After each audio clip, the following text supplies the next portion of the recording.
Welcome to the Eagle Eye Podcast, the number one show to bring you all things Club América in English, from tactical analysis Pelota para la banda izquierda. to player updates. We've got you covered on all the latest news on Las Águilas. Now, let's start the show. This is the Eagle Eye Podcast. Hello, ladies and gentlemen, and welcome back to another episode of the Eagle Eye Podcast. Today, we're going to be breaking down that chaotic 2-2 draw against Monterrey at the Estadio BBVA. We'll talk a little bit about this doble jornada coming up as América is facing Atlético de San Luis. And, of course, we'll finish off the show with a big preview for the upcoming Clásico Capitalino as América goes off and faces Pumas in this matchup. So, a lot to talk about, a lot to break down, and I'm sure there's going to be a lot of back and forth as to what we discuss about this Águilas and América. And to help me out and to talk all things Águilas with me is none other than everyone's favorite cowboy, Dylan Jimenez. Dylan, how are you, my friend? Doing good. Glad to be back talking America again, and looking forward to this episode. Absolutely. I think it's interesting that after last week's conversation and this week's conversation, we might be a little bit more optimistic than we were last week. Although there's obviously some concerning things that we need to break down as well. But overall, I just kind of want to hear your impressions or thoughts after the full-time whistle as América walks away with a draw, which you called very well. I did. I think I said it would be a scrappy draw too, and we did have to scrape by and scrape that draw out of the bottom of the pot. But I think there was kind of no surprise how it kind of started. I mean, I felt like, with the way Monterrey was pushing forward, I feel like it was going to open up eventually, whether it had been for América or for Monterrey, and obviously, getting scored on in the first, 20 minutes of the game. I think that says a lot, and then right before halftime again, a very, very, I think, concerning first half. I feel like the second half kind of turned it around, especially with, I think some subs early on, especially with Fidalgo coming on, and then I think Sanchez too came on sometime in the second half. So I feel like something was said at halftime, something was done at halftime for things to get changed around. Absolutely, and it's kind of like what we had the conversation last week, right, with Fidalgo and him being so instrumental in this midfield and in this team in general, kind of going forward.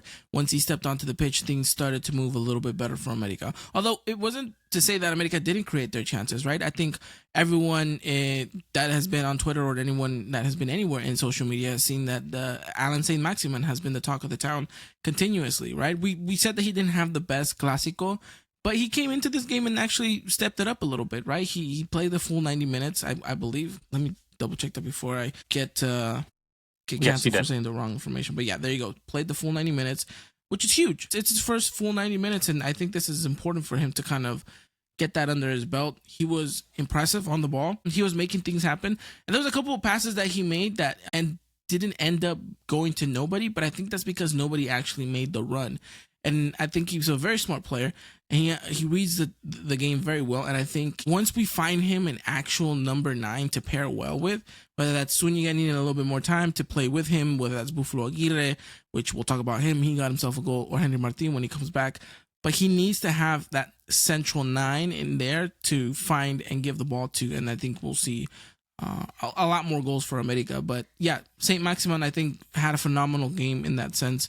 A lot of people said that he was the man of the match, even though he didn't contribute with a goal or an assist. But yeah, he looked very sharp, and I think we're gonna get the best of Maxi yet. Like we mentioned, this is an adaptation period, and Dylan, we always mention, even with guys not coming from Europe, right, from South America or stuff like that, we always say, I'll give this guy about a month or two to kind of acclimate to everything, and Maxi might be there within a month's time.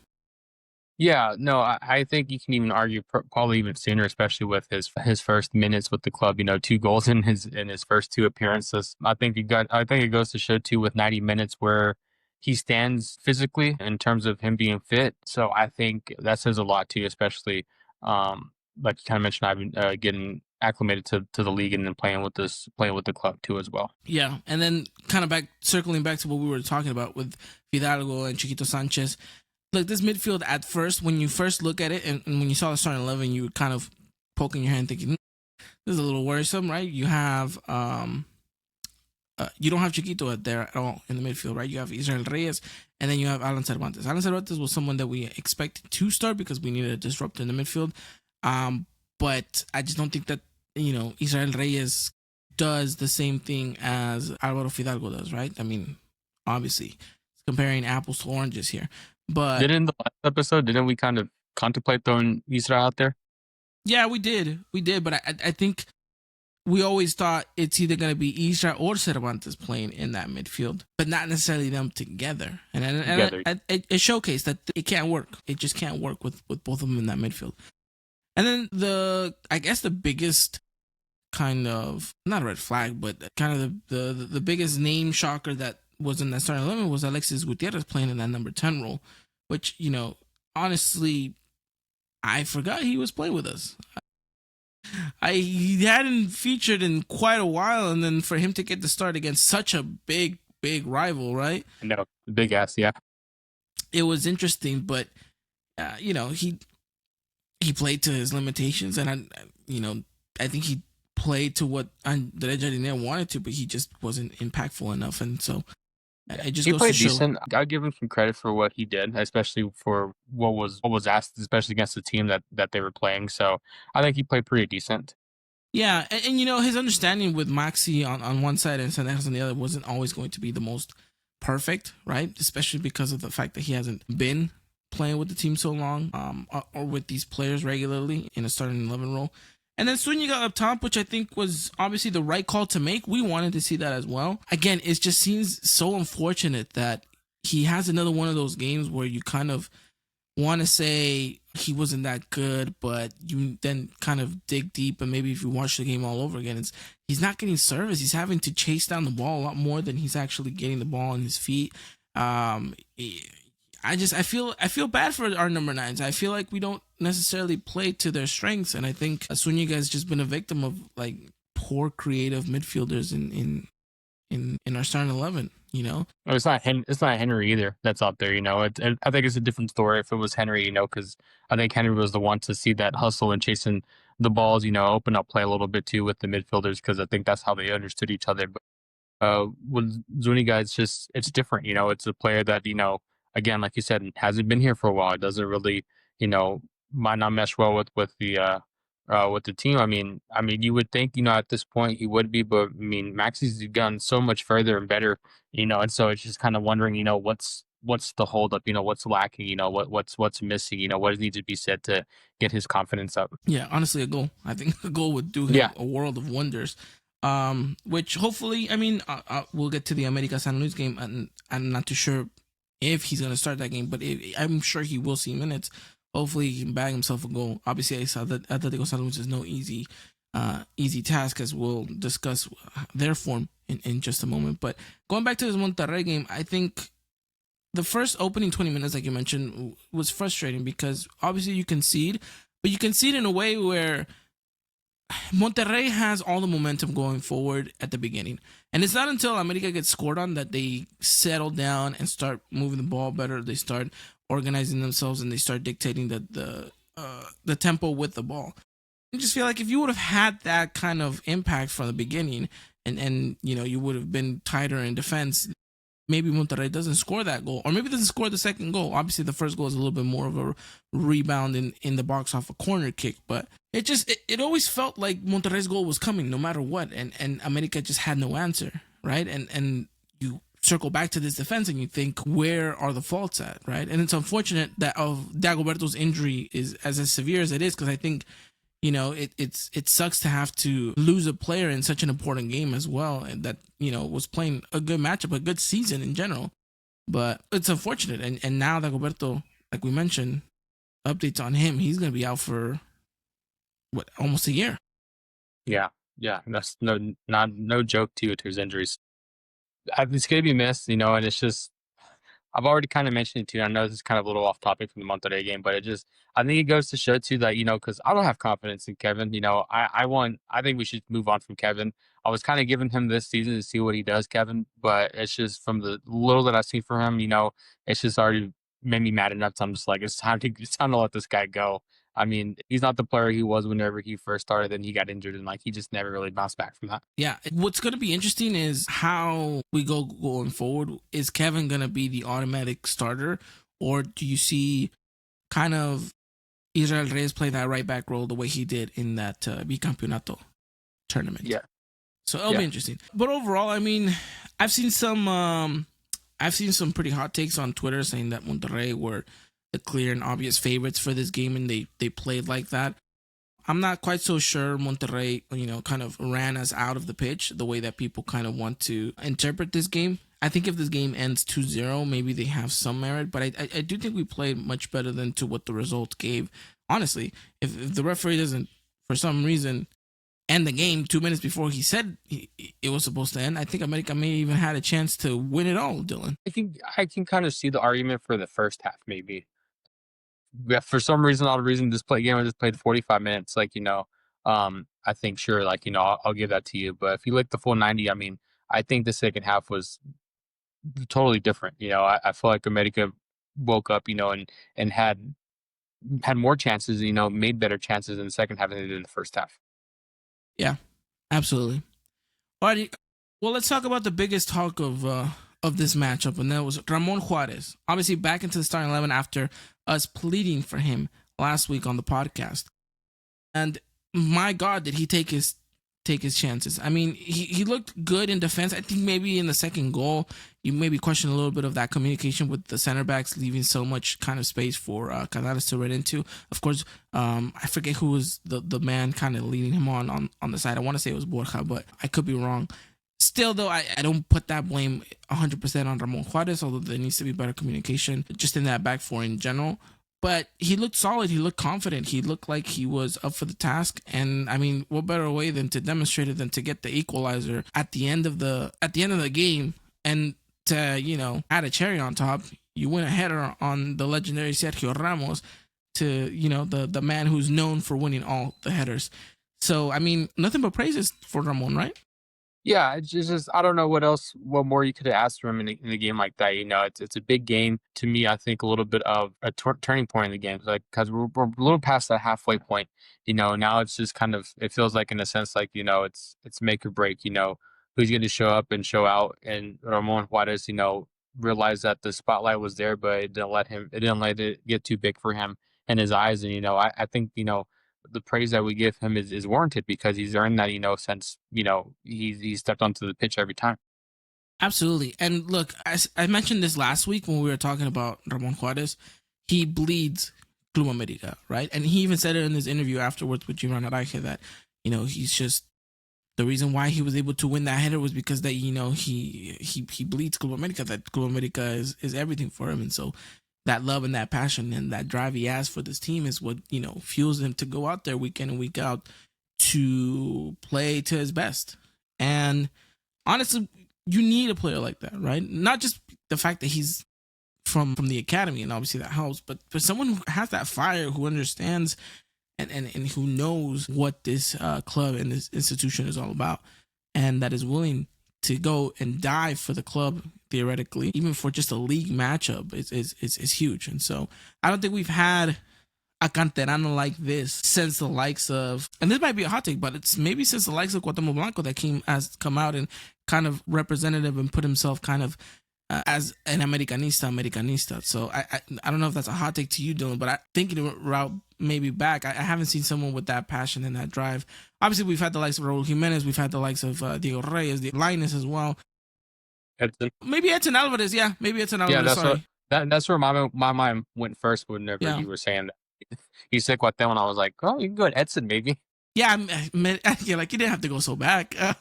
Yeah, Edson, 100%. Yeah, sorry. Excuse me, Mr. Edson. I completely blinked out.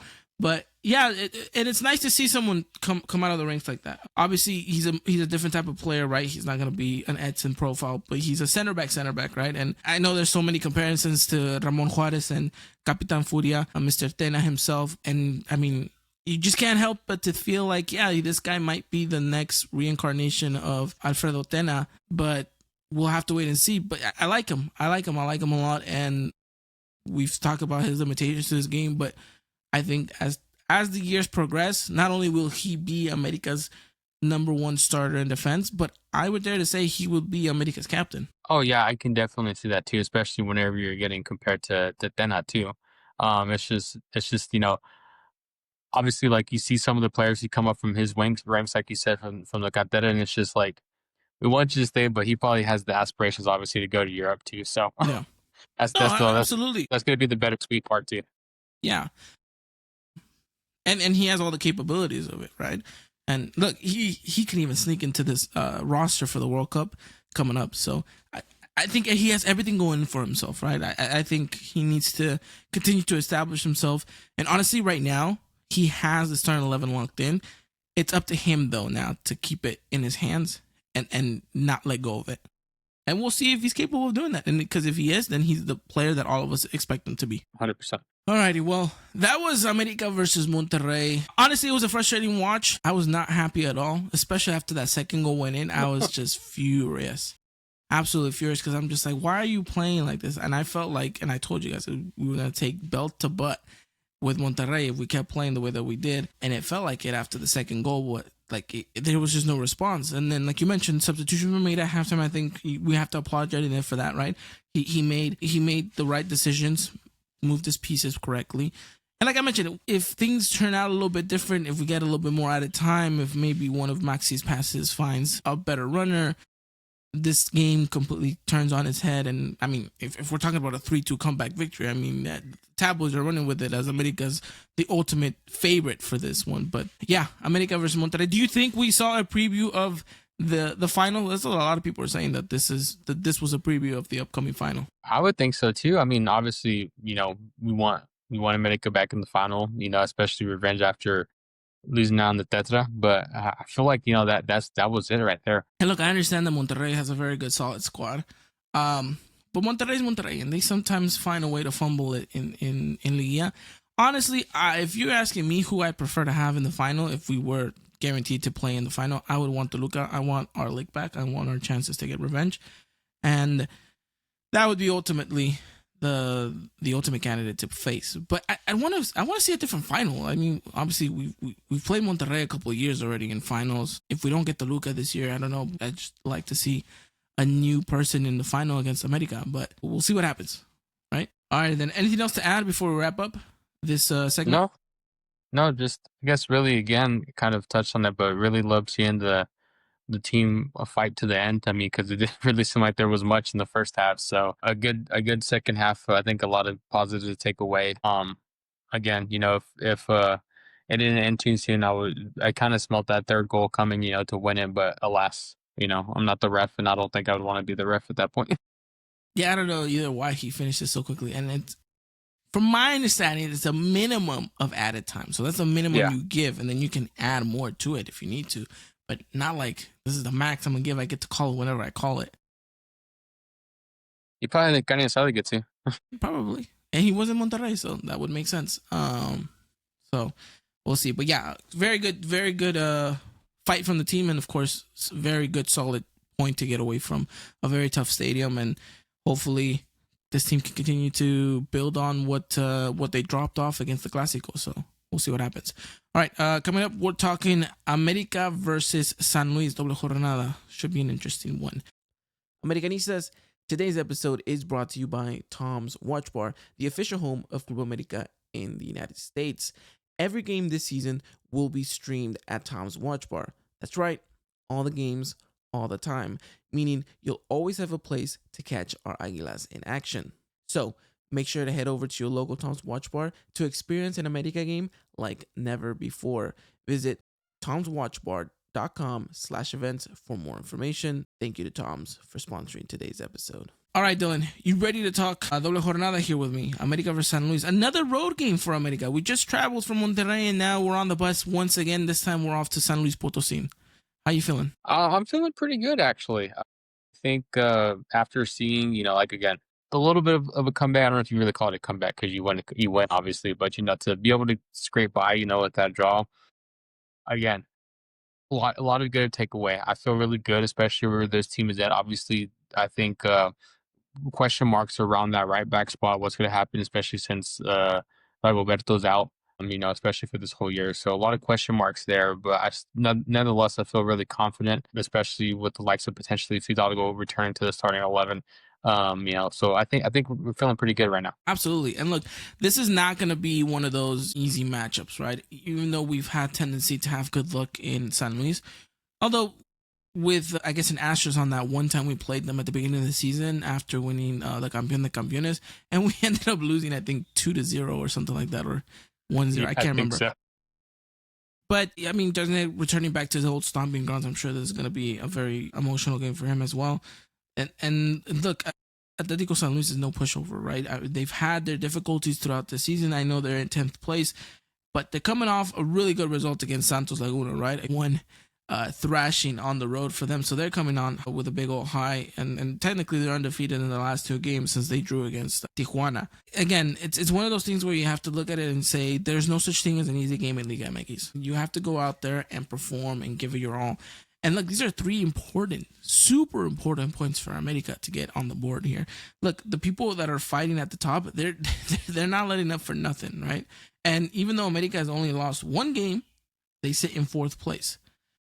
Toluca, who has lost 2 actually, is sitting in front of us with 19 points. And so obviously Monterrey is sitting in 2nd with 22nd, and Cruz Azul somehow still hasn't lost and is sitting up top with 23 points. So there's not that much wiggle room in América if they do want to. I mean, the furthest we can go is 3rd place, Dylan, but still, we need to continue to rack up those points. And so, again, a matchup in where a lot of the experts will say you are heavy favorites, and a lot maybe might favor you, but you still have to go out there and win the game, right? Right. Yeah, like you said too, a lot of things can happen on this tail, especially with San Luis. I mean, at this point in time, they're a fringe playoff team, so they're obviously looking, especially at home, to get 3 points to help their chances. And who knows, maybe they look at this as a turning point for them in the season too. So a lot on the line, I think, for both teams, especially if we want to stay in at least this top 4, and try to move up the board in the future.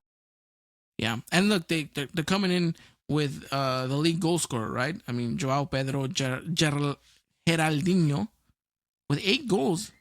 So, I mean, I know we're very leaky at the back, so we need to find a way to kind of lock him out, cut off his service, and I think if America can do that, they can kind of coast away with the matchup, right? Let's see what Jardine presents. I think he'll come out with a strong squad. Reports right now coming out saying that not only is Saint-Maximin returning to the starting 11 and kind of cementing his spot there, but it looks like we'll have Brian Rodriguez in the starting 11 as well with Maxi. So that's actually very exciting, Dylan. Yeah, that is. I think really interesting. I'm guessing it'd be the 10, right? Mm-hmm. Maxi would be at? Yeah, that's what I'm thinking too. And look, we didn't touch upon this in our recap of the game against Monterrey, but Brian Rodriguez, when he came on, he looked electric. I mean, he was a defining player and kind of made the play kind of on his own with Maxi's help right there to get the goal for Buffalo Aguirre. So he was important from the moment he stepped onto that pitch and from the moment he stepped onto that left-hand side where he wants to be at. So it will be interesting to see Saint-Maximin on the number 10 with Brian Rodriguez on the number 7 role. Sendejas on the right, which I think he needs to start stepping it up. Sendejas has been playing a little bit poorly for my liking, but this is an opportunity, this is a chance to kind of get momentum going. But yeah, a lot of interesting stuff. We'll see Ramón Juárez again start, which will be interesting to see if he can help the defense find a clean sheet, which I think they desperately need right now.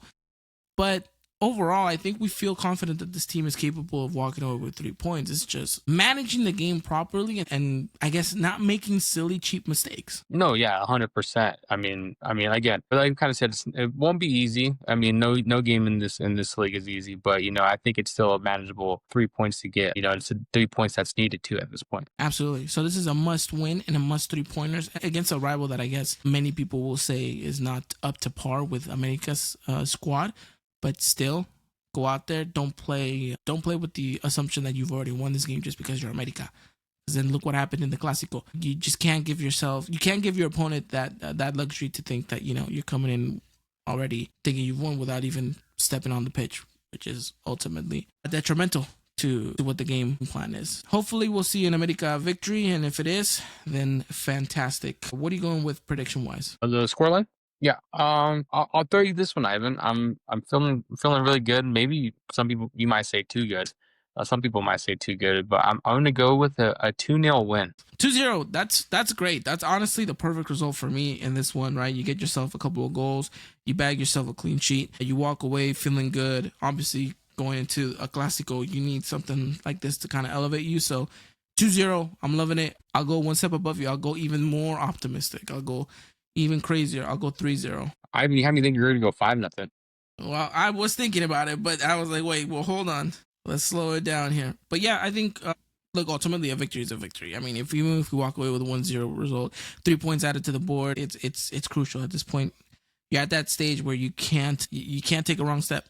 And so I think America needs to focus and walk away with 3 points here, because it would be detrimental to the season if America doesn't. So let's see what happens. But yeah, that is the doble jornada preview for us. America versus San Luis. This game's at 8 p.m. Pacific, so it's going to be a late one for the East Coast. It's going to be 11 p.m. over there. Late one for you, Dylan. 10 o'clock for our friends over in the Central Standard Time Zone. Midweek, so it's a school night. It's a work night. Yeah, we're all going to be struggling to stay up, but hopefully America can make it easy by scoring a couple of goals and making the game fun and interesting. Yeah, I hope so too. I hope to make it worth it staying up that late for it. Yeah, absolutely. All right, this game's going to be on VIX. So if you guys don't have VIX, I suggest you find a way to get VIX, because it looks like VIX is the only place that they're going to be streaming this game on. So America versus San Luis. All right, then let's, coming up, we are going to be talking Clásico Capitalino, América versus Pumas. A very, very, very good matchup underway, and América's second Clásico of the season. We'll see what has in store for us. All right, Dylan, América versus Pumas, the, I guess, most passionate the most passionate Clásico there has been in Mexico City for the longest time ever now. It's been dialed down a little bit. Let's face it, right? It's probably for the best, with the fact that these two institutions hate each other since, the youth academy system. They hate each other to the core. But it is a game in where I do think America, if they come in with a victory against San Luis, I think they can not necessarily cruise home a victory here, but they can definitely put themselves in a better position than Pumas is right now. Obviously, they're coming in 8th place at we'll see what their position is after the doble jornada, but they've won 3 games, drawn 4, and only lost 2. So this is a Pumas side that has a Keylor Navas now, which I'm sure. Oh, and Ramsey, right? Yeah, Aaron Ramsey, yeah. And Aaron Ramsey. So it'll be interesting to see how these America players go up against the likes of that. Look, honestly, I think Maxi will have a field day out there if given the opportunity. So obviously, it's a Clásico, Dylan, and we've already started off wrong here by losing 1. So it feels like the pressure is even on more now for this game than ever before. Yeah, no, definitely 100% too, especially like now since we lost to Chivas. So like now you try to go in 2 for 1 on Clásicos for this season. So I feel like that's where a lot of the pressure also comes from too, is that loss, and especially too as we move toward the end of the season going into hopefully Liguilla. So we'll see what happens, especially too. I mean, granted, they're both in Mexico City, but you're not necessarily traveling. You're having your rival come across town, to you. So it's nice to be able to just stay home after two road games. Yeah, it's gonna be nice to have that I guess that little advantage of not having to travel in that sense.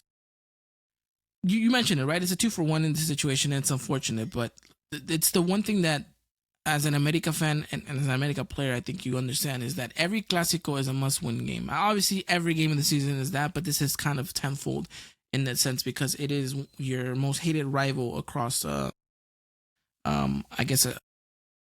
the street, if you want to get technical in that sense. It's like across town.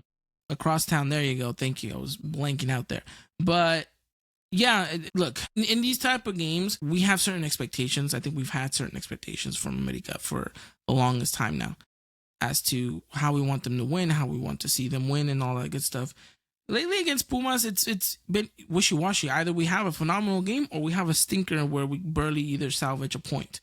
So I want to see kind of us find some footing and play a good game where we don't really necessarily need to rely on any antics or anything outside of our own control.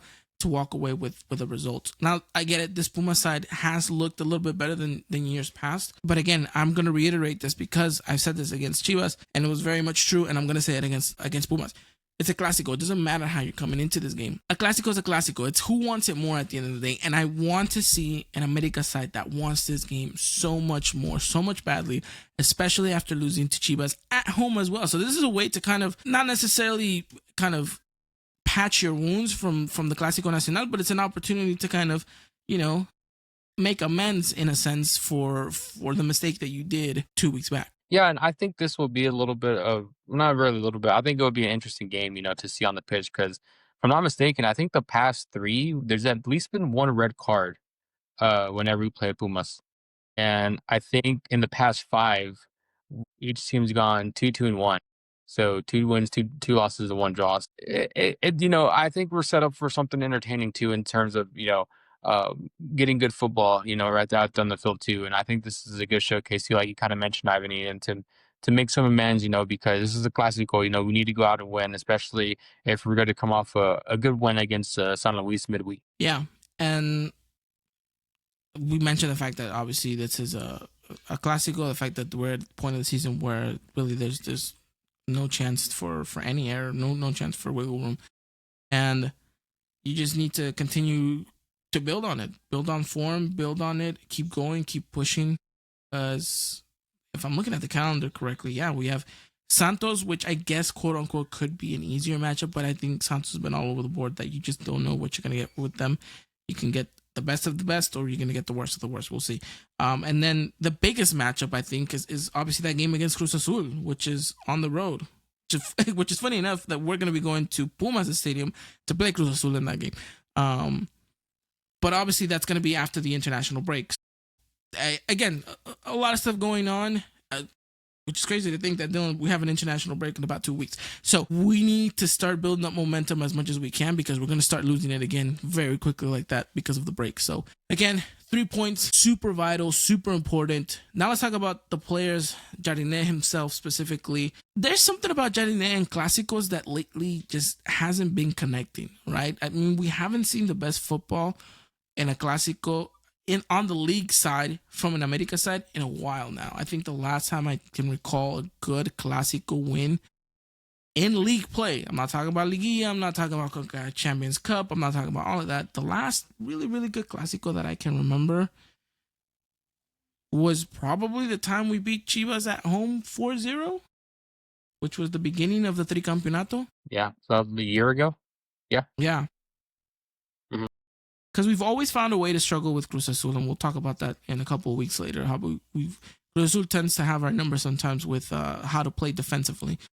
So I always feel like that game's been a little bit of a stalemate with Cruz Azul in league play. With Pumas, like you mentioned, 1-2, lost 2, got a draw. So we need to do better in that sense. But the last truly good Clásico that I've seen from this América side was probably like almost 3 years ago with André Jardiné playing against Chivas.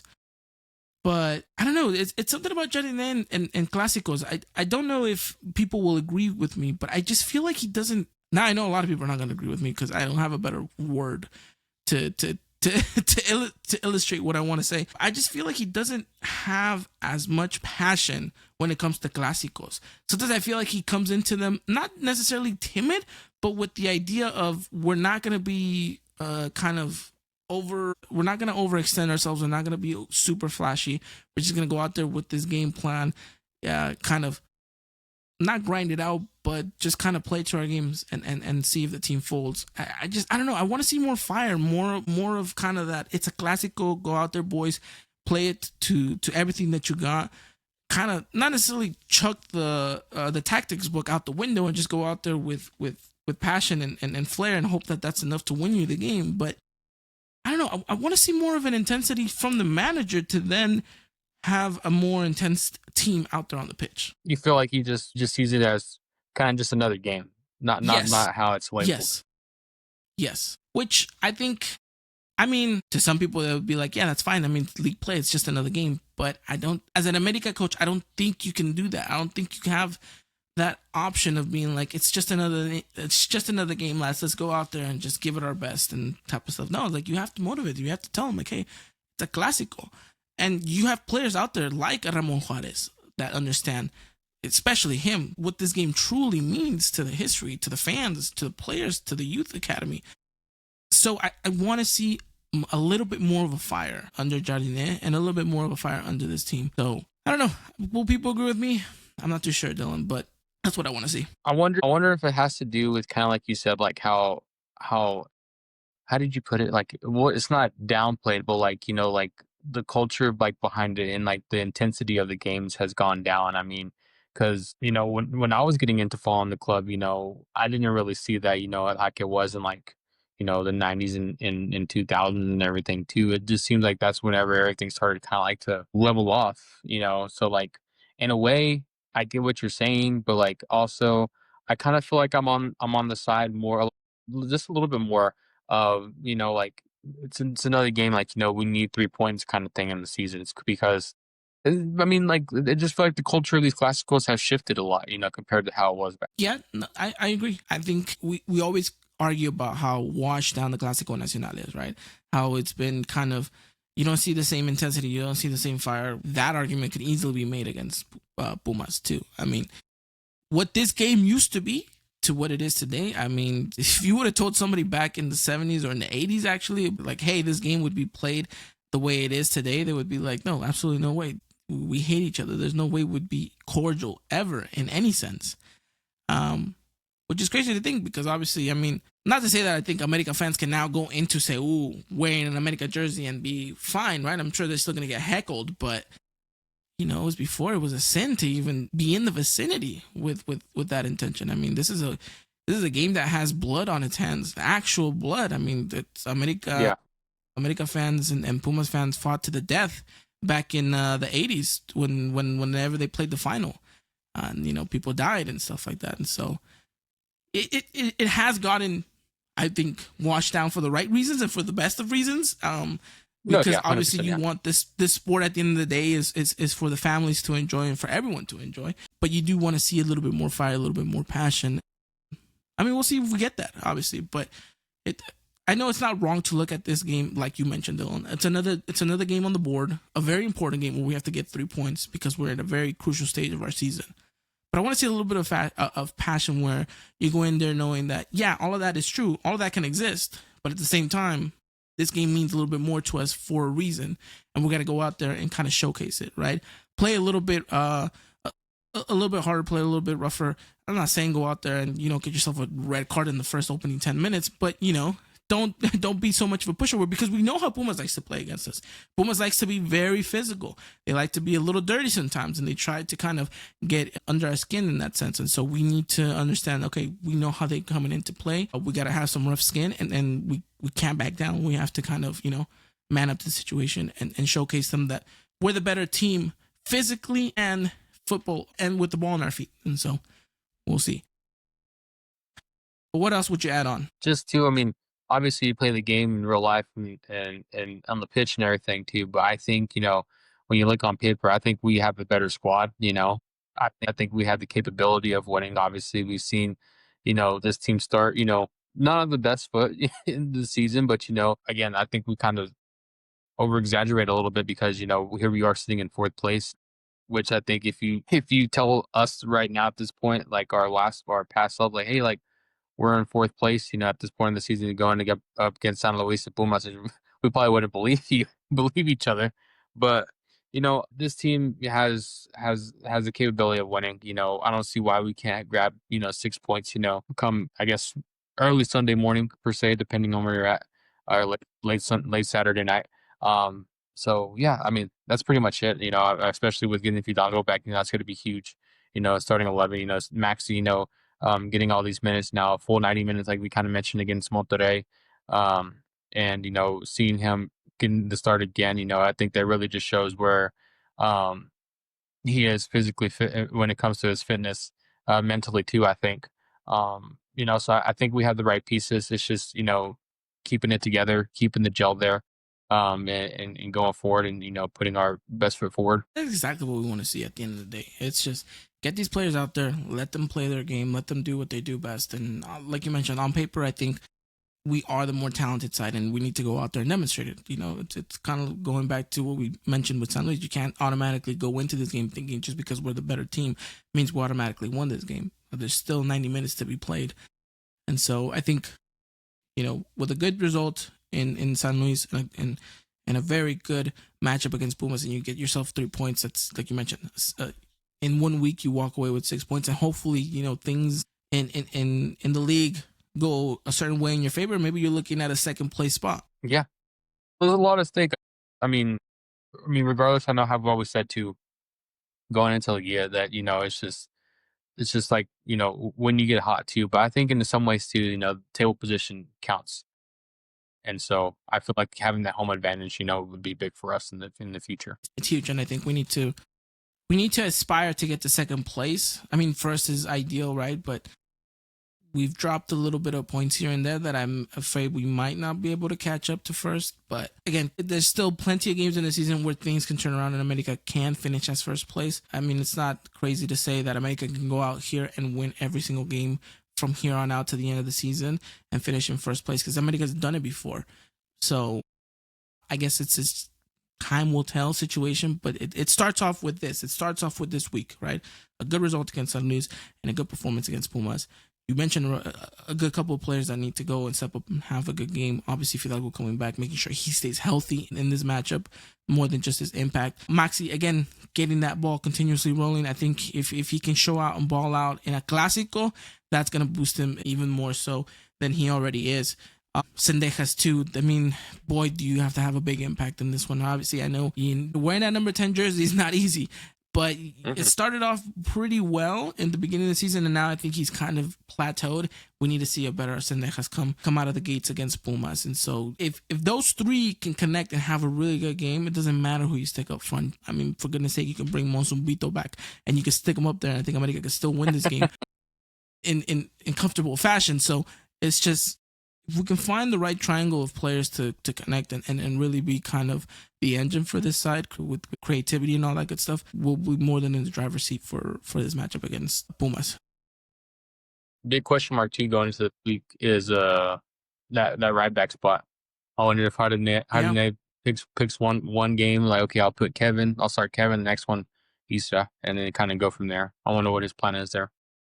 Honestly, it might just be exactly like, if I'm judging it, I'm thinking I'm giving you one game to give me some confidence in you that you can take this position back. Yeah, and it's 100%. A San Luis game. If he can have a good game against San Luis, that position is his. If not, if we see some mistakes, if we see some, Kevin's game will be against San Luis. If he has a good game, then he starts against Pumas. If not, I don't think he ever sees a starting 11 again for the rest of the season. Alrighty, well, you just mentioned that this game's also going to be a late one. It's going to be another 8 o'clock game, 8:05 actually. So for those of you who are a little bit nitpicky in that sense, America playing at 8:05 p.m. 10:05 p.m. Central and 11:05 p.m. Eastern. That game is going to be available on Univision, TUDN, VIX, and of course Paramount Plus. So if you guys have Paramount Plus and you guys like watching the game in English, by all means, head on over there and watch that game. Or if you like to stick to the traditional TUDN, I'm sure Carlos Reynoso will be on the call as per usual. I love it whenever Carlos Reynoso is on, because he is just so pure America. So he always has a biased take. And I love it because it's an America take all the time. So yeah, we'll see what happens. Prediction for this game. Excuse me, Dylan. What are you going with? Scrappy. I mean, I think we know how these games kind of go too. Very scrappy, physical. But I think we walk out with 3 points, and it's going to be 2-1. I love it. I'm just right now. I'm loving life because Dylan's predicted practically every game right up to the season. So as soon as he says victory, I'm going into this game happy. But 2-1 is great. It's phenomenal. What do you say? You going with an America penalty win? No. I think we concede one in the last minute. Okay. That's okay. We have a mental error, so those tend to happen. I'm gonna go with a 1-0 victory for America. We get the goal off a how about a cheeky little Panenka goal off a PK from Brian Rodriguez to kind of emulate that Cecilio Dominguez moment that we had so long ago. That would be hilarious. I'd love it. And now Keylor Navas too. Yeah, exactly. Yeah, that'd be so good. Yeah, that'd be great. I would love it. Look, 3 points is all we ask for at the end of the day. Whether it comes off a penalty, whether it comes off a rebound, whether it comes off the referee's head itself, I don't care. As long as that ball sees the back of the net and America is walking away with 3 points, that's all I care about. We'll take it. So, yeah, we'll take it all day long. But yeah, that game is, like I mentioned, Saturday. Make sure you guys follow us on Twitter at Eagle Eye Podcast. We'll be live updating you with everything going on in the matchup against San Luis and against Pumas.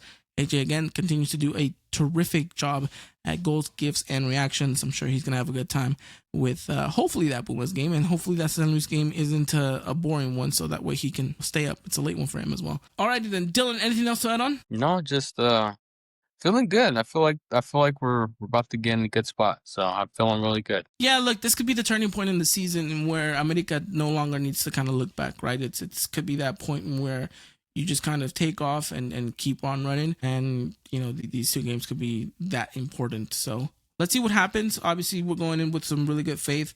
We have a good squad. We have a good coach. It's just, can these players find rhythm and consistency week in and week out? And so we'll see what happens. Alrighty then. Well, before we wrap it all up, I just want to say thank you to everyone that participated in our ticket giveaway. We did announce our winner today over on our Twitter account. So thank you so much to everybody that participated. We truly love the fact that we're able to do that and we're able to find a way to give back to you guys. So again, thank you so much. We'll be looking forward to, our next opportunity to be able to give back to you guys. So make sure you guys follow us on all our social media accounts, Twitter, Instagram, TikTok, all that good stuff.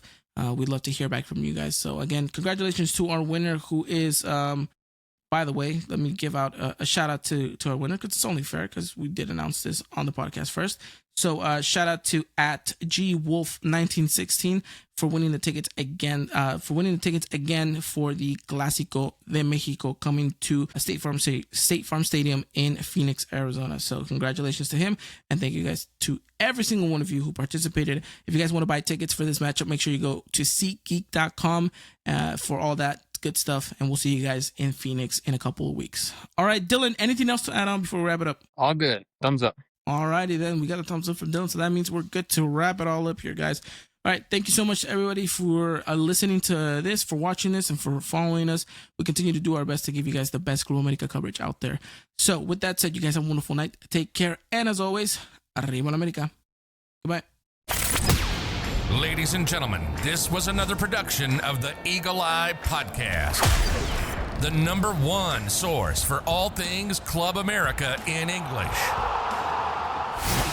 Make sure to follow us on Twitter and Instagram at Eagle Eye Podcast and get all the latest news and coverage. And subscribe to our podcast wherever it is you may listen.